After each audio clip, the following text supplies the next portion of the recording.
ग्रामीण भागात आजही नागपंचमीला वारुळांचं पूजन केलं जातं। तसंच अनेक घरांमध्ये नागोबाची चिखलाची मूर्ती करून तिची पूजा केली जाते। पण शहरीकरण आणि आधुनिकीकरणामुळे या पारंपरिक पूजनाला काही प्रमाणात फाटा फुटल्याचं दिसून येतंय।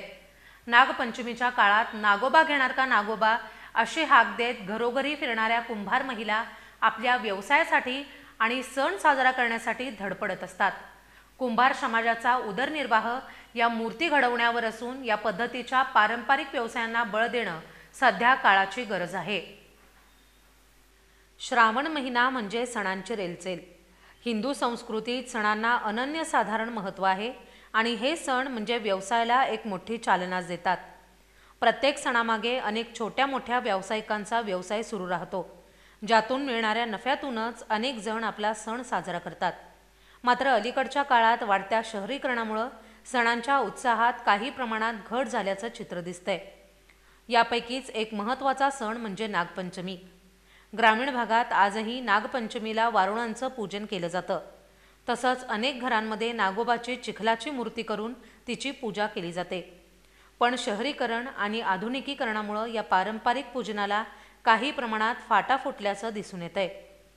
नागपंचमीच्या काळात नागोबा घेणार का नागोबा अशी हाक देत घरोघरी फिरणाऱ्या कुंभार महिला आपल्या व्यवसायासाठी आणि सण साजरा करण्यासाठी धडपडत असतात।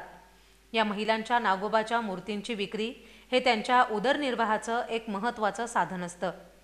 परंतु सध्याच्या डिजिटल युगात आणि शहरीकरणामुळे या नागोबाच्या मूर्तींची विक्री मोठ्या प्रमाणावर कमी झाल्याचं निरीक्षण नोंदवलं जातंय। याचा थेट परिणाम या पारंपरिक व्यावसायिकांवर होतोय। सणांमधील उत्साह कमी होण्यासोबतच त्या सणांशी संबंधित पारंपरिक व्यवसायांनाही याचा फटका बसतोय।